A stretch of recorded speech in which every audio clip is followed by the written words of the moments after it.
Evolution of Indian foreign policy.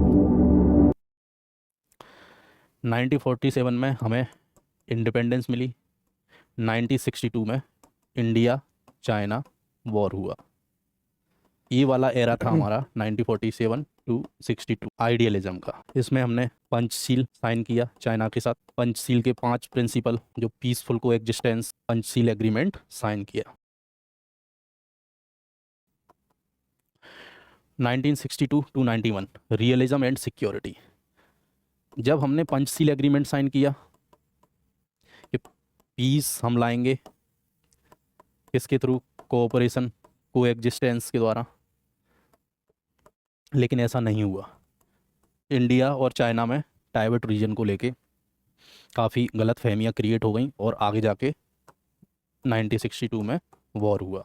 Liberalisation and economic diplomacy, ये period है हमारा। 1991 में यूएसएसआर कोलैप्स हुआ, तो उसके बाद हमारे लिए ज़रूरी हो गया था कि दुनिया से जुड़ा जाए, क्योंकि यूएसएसआर हमारा काफ़ी अच्छा एलाय था, का पावरफुल एलाय था, जिससे हमें डिफेंस और इकोनॉमिक असिस्टेंस मिलती रहती थी।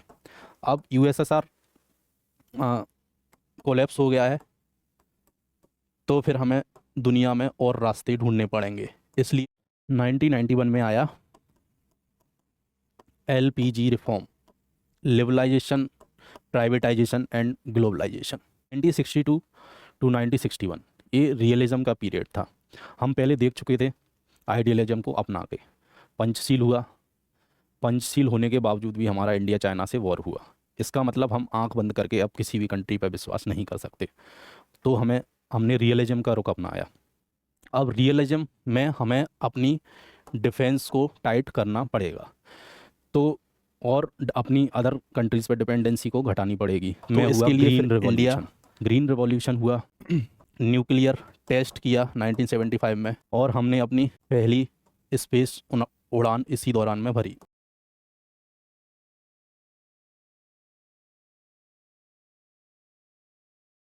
हमने अपना इंडिजिनस सैटेलाइट इसी दौर में लॉन्च किया। तो इंडिया आइडियलिज्म और रियलिज्म से होते हुए लिबरलाइजेशन और इकोनॉमिक डिप्लोमेसी के दौर में पहुंचा। अब 2014 के बाद से हमने रुख अपनाया है multi alignment and global leadership. Global leadership means विश्व गुरु।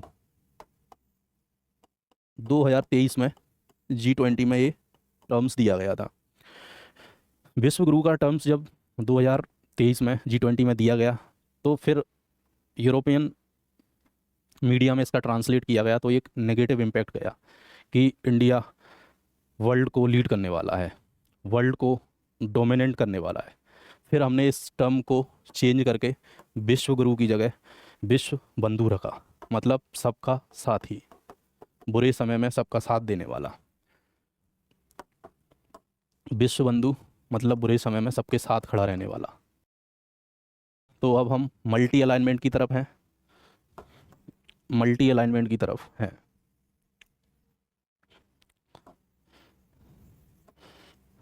मल्टी अलाइनमेंट मीन्स अब हमें नेम से, नॉन अलाइनमेंट से किसी एक अलाइनमेंट की तरफ ना झुकते हुए अपने बहुत सारे अलाइन बनाने हैं। G7 का इंडिया मेंबर नहीं है, लेकिन फिर भी इसकी हर एक साल में इंडिया को इनवाइट किया जाता है। नेम की क्या रिलेवेंस है? नेम की रिलेवेंस आज भी है। कोल्ड वार एंड हुआ 1991 में, फिर भी नेम की आज भी रिलेवेंस है, because of strategic autonomy in A multipolar world. आज का वर्ल्ड मल्टीपोलर है, और हमने नेम को क्यों चुना था? बिकॉज ऑफ अपनी स्ट्रेटेजिक ऑटोनॉमी को बनाए रखने के लिए, कि हम किसी भी ब्लॉक के प्रेशर में आके अपने डिसीजन चेंज नहीं करेंगे। South south cooperation, because map के थ्रू हम पहले भी देख चुके हैं कि नेम में मैक्सिमम कंट्रीज़ ग्लोबल साउथ की थी, और आज साउथ साउथ कोऑपरेशन की इंडिया को ज़रूरत है, बिकॉज ग्लोबल साउथ के थ्रू ही इंडिया यूएन में अपनी दावेदारी परमानेंट सीट के लिए पेश कर सकता है। बिकॉज ग्लोबल साउथ के ही द्वारा इंडिया यूएन में परमानेंट सीट के लिए, यूएन सिक्योरिटी काउंसिल में परमानेंट सीट के लिए अपनी दावेदारी पेश कर सकता है।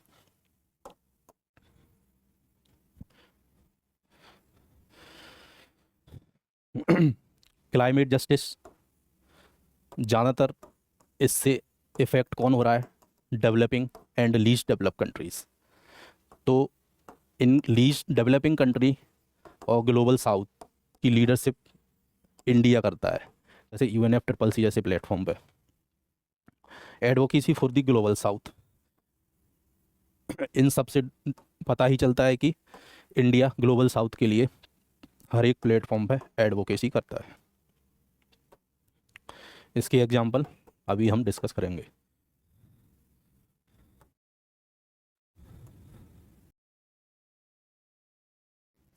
पंचशील, पंचशील क्या है? Historical background. Prime minister Nehru, जाओ एन लाए, चाइनीज़ प्राइम मिनिस्टर उस टाइम के, इनके साथ एक एग्रीमेंट हुआ 1954 में, इंडिया चाइना एग्रीमेंट कंसर्निंग टाइबेट। टाइबेट को लेके 1954 में एक एग्रीमेंट हुआ। इसी एग्रीमेंट को हमने बोला पंचशील, जिसमें 5 प्रिंसिपल दिए गए। और इसी पंचशील से इन्फ्लुएंस होके वांगडुंग कॉन्फ्रेंस हुई, और इन पंचशील से बहुत सारी एशियन और अफ्रीकन कंट्रीज़ इन्फ्लुएंस हुई, तो उन्होंने अपनी फॉरेन पॉलिसी में इसे अडॉप्ट किया। और ये सब वांगडुंग कॉन्फ्रेंस और फिर ये पंचशील एग्रीमेंट और वांगडुंग कॉन्फ्रेंस 1955, ये आगे जाके प्लेटफॉर्म बनी 1961 में नेम के फॉर्मेशन में, और इसमें लगभग सारी ग्लोबल साउथ की कंट्रीज़ शामिल हुई।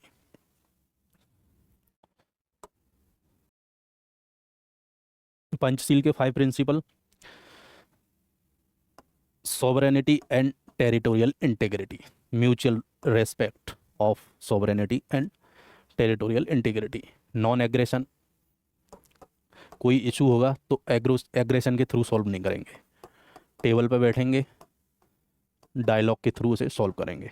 Mutual non interference in each other internal affair, एक दूसरे के इंटरनल अफेयर में इंटरफेरेंस नहीं करेंगे, जैसे चाइना और इंडिया के बीच में हुआ था ये। तो इसका मीन्स था कि चाइना जम्मू कश्मीर को लेके पाकिस्तान और जो इंडिया का इशू है उसमें चाइना हस्तक्षेप नहीं करेगा अपना, और टाइबेट को लेके जो चाइना का इशू है उसमें इंडिया इंटरफेरेंस नहीं करेगा। एक दूसरे के म्यूचुअल बेनिफिट के लिए काम करेंगे, पीसफुल कोएग्जिस्टेंस रखेंगे। ये 5 प्रिंसिपल पंचशील के थे। इन 5 प्रिंसिपल को अडॉप्ट किया वांगडुंग कॉन्फ्रेंस में, जिसमें बहुत सारी एशियन और अफ्रीकन कंट्रीज़ थी, और वांगडुंग कॉन्फ्रेंस के बाद 1961 में इन कंट्रीज़ ने नेम में पार्ट लिया और नेम का फॉर्मेशन हुआ, non alignment movement. Panchsheel relevant है क्या आज के टाइम में? हाँ है, पंचशील रिलेवेंट है, बिल्कुल है। क्योंकि पंचशील आइडियलिज्म पे बेस्ड था। टोटली पंचशील आइडियलिज्म पे बेस्ड था, तो फिर हमने शिफ्ट किया, इसे थोड़ा मिक्स किया, इसमें आइडियलिज्म में रियलिज्म को मिक्स किया, और अपनी फॉरेन पॉलिसी को एक नया रूप दिया। आज इंडिया की फॉरेन पॉलिसी आइडियलिज्म और रियलिज्म दोनों का मिक्सचर है। पंचशील केवल और केवल आइडियलिज्म पे बेस्ड था, पीसफुल को एग्जिस्टेंस रखेंगे, पीस के थ्रू, पीस हम डायलॉग के थ्रू लाएंगे, कोई इशू होता है तो उसे टेबल पर बैठ के बात करेंगे। उस समय इंडिया ने अपने डिफेंस मॉडर्नाइजेशन प्रोग्राम पे कोई ध्यान नहीं दिया था। उस समय इंडिया ध्यान दे रहा था अपने इंटरनल इशू पे। इंडिया इंडिपेंडेंट हुआ ही था तो उसकी इकोनॉमी काफ़ी चरमरा गई थी, तो अपनी इकोनॉमी को आगे कैसे ले जाए। तो फर्स्ट 5 ईयर प्लान में इंडस्ट्रियल पॉलिसी को उन्होंने इम्पोर्टेंस दी, ना कि डिफेंस मॉडर्नाइजेशन को इम्पोर्टेंस दी। तो जब आइडियलिज्म पंचशील हमारा इंडिया चाइना वॉर के कारण आइडियलिज्म फेल होता हुआ दिखा तो हमने रियलिज्म को अपनाया। रियलिज्म में हमने अपने डिफेंस पे ध्यान दिया, डिफेंस मॉडर्नाइजेशन पे ध्यान दिया, अपनी स्पेस इनोवेशन डिफेंस मॉडर्नाइजेशन पे ध्यान दिया, अपने स्पेस प्रोग्राम पे ध्यान दिया, न्यूक्लियर डिटरेंस पे ध्यान दिया, इन सभी पे ध्यान दिया। और आज हमारी इंडियन फॉरेन पॉलिसी रियलिज्म और आइडियलिज्म का मिक्सचर है। तो रियलिज्म का ही मिक्सचर है, तो पंचशील का रिलेवेंस आज के टाइम में है। जैसे हमारी neighbourhood policy, act east policy, इन पॉलिसीज़ को देखा जाए तो वो पंचशील पे ही बेस्ड है। इसीलिए हम ये नहीं कह सकते कि पंचशील इरेलेवेंट हो गया है, पंचशील की रिलेवेंसी आज भी बनी हुई है।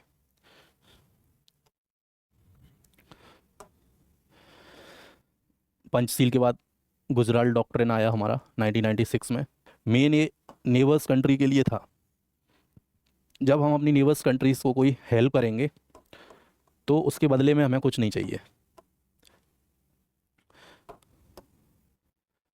तो इसकी मेन थीम थी not demand, reciprocity, territorial integrity. ये पंचशील का ही पॉइंट है एक तरह से।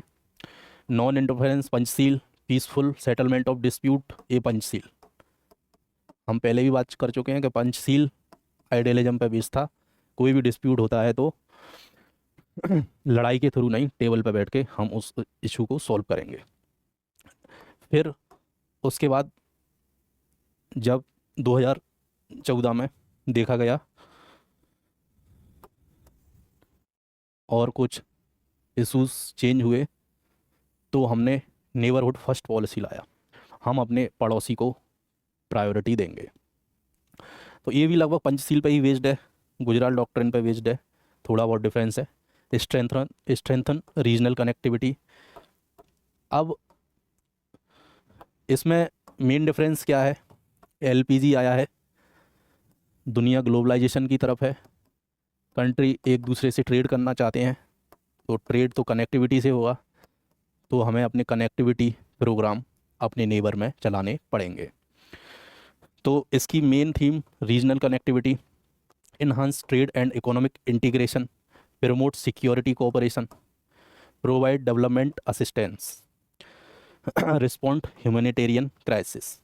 जब भी कोई क्राइसिस आएगी, कोई नेचुरल डिजास्टर आएगा, तो हम अपनी असिस्टेंस ग्रांट उस कंट्रीज़ को डेवलप कराएंगे। जैसा कि समय समय पे इंडिया किसी भी नेबर में कोई भी डिजास्टर आता है तो अपनी असिस्टेंस भेजता है, फूड मेडिसिन के थ्रू। नेक्स्ट, फिर हम एक पॉलिसी साउथ ईस्ट एशिया के लिए, कनेक्टिविटी प्रोग्राम का एक इम्पॉर्टेंट हिस्सा है Kaladan multi modal. Kaladan multi modal एक इम्पॉर्टेंट प्रोजेक्ट है जो कि केलकटा से होते हुए म्यांमार में सितवे पोर्ट को कनेक्ट करेगा और अपनी पहुंच बनाएगा नॉर्थ ईस्ट में।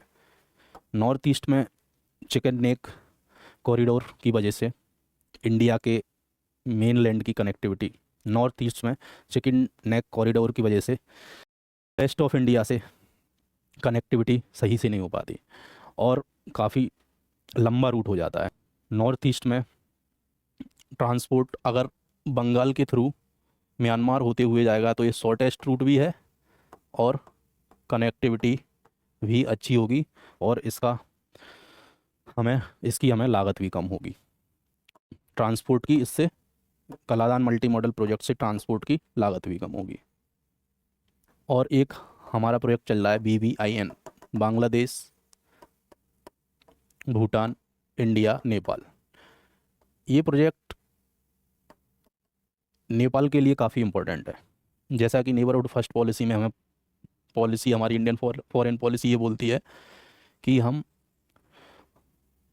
प्रोवाइड डेवलपमेंट असिस्टेंस, हम अपने नेबर्स को डेवलपमेंट असिस्टेंस प्रोवाइड कराएंगे। तो नेपाल लैंडलॉक कंट्री है, अब उसे पोर्ट से कैसे जोड़ा जाए? तो वो पोर्ट से जोड़ा जाएगा BBIN प्रोजेक्ट से।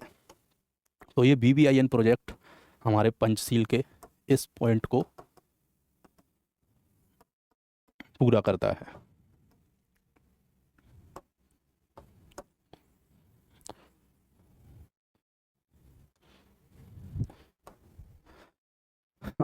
एक्ट ईस्ट पॉलिसी 2014 में एक नई पॉलिसी आई। इससे पहले थी हमारी लुक ईस्ट पॉलिसी, तो उसमें हमने चेंज किया कि हम लुक ईस्ट पॉलिसी से एक्ट ईस्ट पॉलिसी की तरफ आए। अब हमें एक्टिवली होके साउथ ईस्ट एशिया में अपनी इंगेजमेंट करनी है। Trade, culture, defence, corridor defence, infrastructure, प्रत्येक चीज़ के थ्रू हमें अपनी साउथ ईस्ट एशिया में कनेक्टिविटी पहुंचानी है। तो एक्ट ईस्ट पॉलिसी के ऑब्जेक्टिव हैं ASEAN and east Asia country. हम अपनी इकोनॉमिक टाइज टाइट करेंगे, हम अपनी इकोनॉमिक टाइज करेंगे आसियान और ईस्ट एशियन कंट्रीज़ के। तो इसी को देखते हुए हमने सारी साउथ ईस्ट एशियन कंट्री के साथ अपने ट्रेड एग्रीमेंट FTA साइन किए हुए हैं।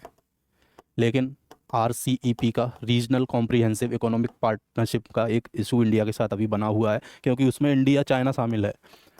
अगर चाइना RCEP में मेंबर है तो उससे क्या होगा, इंडिया साइन करेगा तो चाइना से हमारा ऑलरेडी ट्रेड डेफिसिट रहता है, तो और प्रॉब्लम क्रिएट हो जाएगी।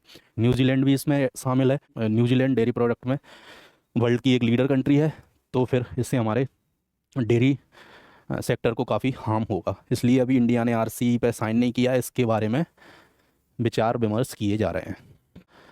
Improve physical and digital maritime connectivity, ये सारे project India Myanmar trilateral highway, ये प्रोजेक्ट हमारा चल रहा है, ये हमारी एक्ट ईस्ट पॉलिसी का ही पार्ट है। लेकिन इस प्रोजेक्ट के साथ एक इशू बना रहता है। म्यांमार में गवर्नमेंट चेंज हुई है, म्यांमार में तख्ता पलट हुआ है, तो उसकी वजह से यहाँ इंटरनल इशू है, इनसिक्योरिटी बनी हुई है। तो इसका म्यांमार वाला पार्ट अभी कंप्लीट नहीं हुआ है, और थोड़ी फंडिंग की भी इशू रहती है, फंडिंग प्रॉपर टाइमली नहीं पहुँच पा रही है। तो ये प्रोजेक्ट हमारे अभी पेंडिंग बने हुए हैं। Promote cultural people to people relation, हम अपने डायस्पोरा और कल्चर के थ्रू साउथ ईस्ट से कनेक्ट करेंगे। जैसा कि साउथ ईस्ट एशियन कंट्रीज़ में देखा गया है, हमारे बहुत सारे हिंदू मंदिर हैं। कंबोडिया में एशिया का सबसे बड़ा हिंदू मंदिर है। तो हम अपने कल्चरल डिप्लोमेसी के थ्रू, सॉफ्ट पावर के थ्रू साउथ ईस्ट एशिया से कनेक्ट करेंगे। ये सारी policy, act east policy, look east policy, neighbourhood first policy और अदर रीजन के लिए बहुत सारी पॉलिसीज़ हैं इंडियन फॉरेन पॉलिसी, वो सारी पॉलिसी मेनली पंचशील एग्रीमेंट पर बेस्ड है, पंचशील प्रिंसिपल पर बेस्ड है। Indian foreign policy for various region, ये हमारी इंडिया साउथ अफ्रीका पॉलिसी है। इंडिया साउथ अफ्रीका में कैसे काम करेगा? तो हमारे प्राइम मिनिस्टर ने 10 एजेंडा दिए थे। इसमें पीस कीपिंग बिल्डिंग के थ्रू काम करेंगे, स्किल डेवलपमेंट करेंगे, अफ्रीकन यूथ को एजुकेशन और डिजिटल टेक्नोलॉजी की स्किल प्रोवाइड कराई जाएगी, उनको एग्रीकल्चर और फूड सिक्योरिटी में हेल्प करेंगे। अफ्रीकन कंट्रीज़ के साथ मिलकर ओपन ओशन, फ्री और सिक्योर ओशन, इंडियन ओशन के लिए काम करेंगे, और इनके साथ मिलकर क्लाइमेट चेंज पर भी काम किया जाएगा, सस्टेनेबल डेवलपमेंट और क्लीन एनर्जी पे भी काम किया जाएगा। और जो हमारी सारी अफ्रीकन कंट्रीज़ ग्लोबल साउथ में आती हैं, और इन कंट्रीज़ को इंटरनेशनल इंस्टीट्यूशन में अपना दर्जा नहीं मिला है। जैसे UN की परमानेंट,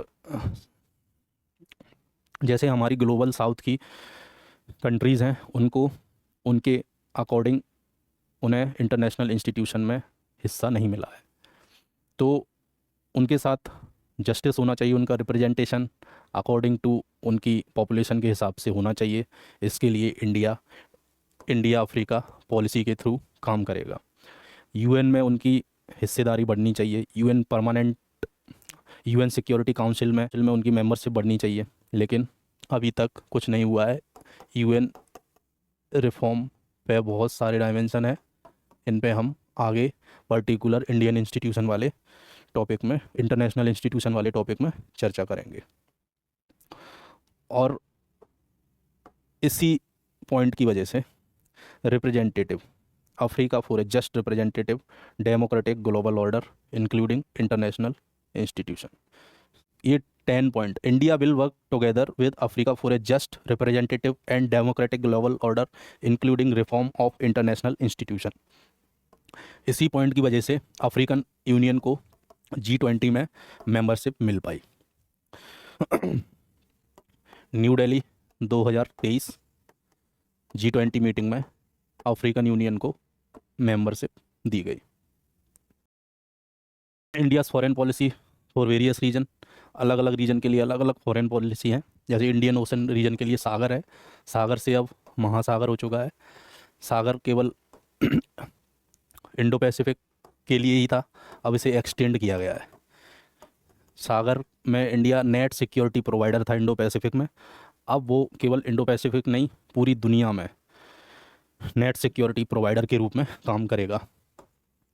वेस्ट एशिया के लिए थिंक वेस्ट पॉलिसी है, energy security, diaspora, trade, strategic partnership, इन सारे इशूज़ पे काम करते हैं। सेंट्रल एशिया के लिए कनेक्ट सेंट्रल एशिया पॉलिसी है, यहाँ भी हमारे एनर्जी इंटरेस्ट हैं, कनेक्टिविटी प्रोग्राम चल रहे हैं। काउंटर टेररिज्म पे हम इसका SCO में साथ चाहते हैं। कनेक्टिविटी प्रोग्राम चाबहार से लेके हमारा अफ़गानिस्तान तक एक कनेक्टिविटी प्रोजेक्ट है। अब चाबहार पोर्ट को इंडिया डेवलप कर रहा है और चाबहार ही गेटवे है सेंट्रल एशिया तक पहुंचने के लिए।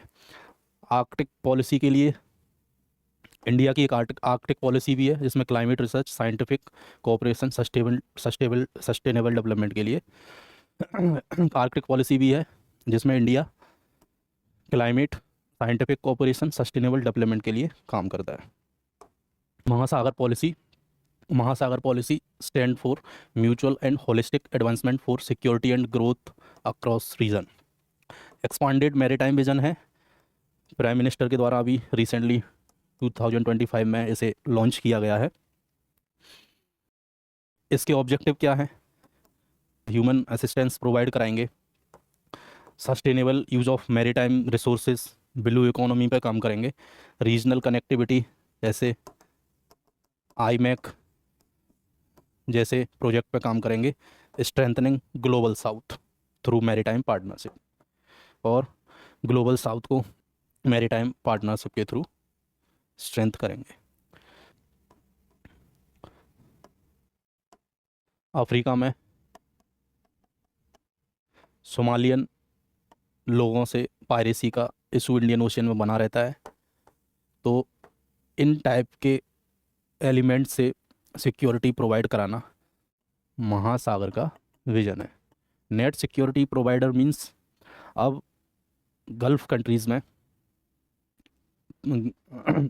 Net security provider means India Iran में अभी वॉर हो रहा है, उसकी वजह से वहाँ प्रॉब्लम आ रही है, तो नेट सिक्योरिटी प्रोवाइडर के रूप में वहाँ इंडिया काम करेगा। सिक्योरिटी प्रोवाइडर का बेसिकली मतलब है कि ईरान US वॉर की वजह से जो वहाँ के ट्रांसपोर्ट में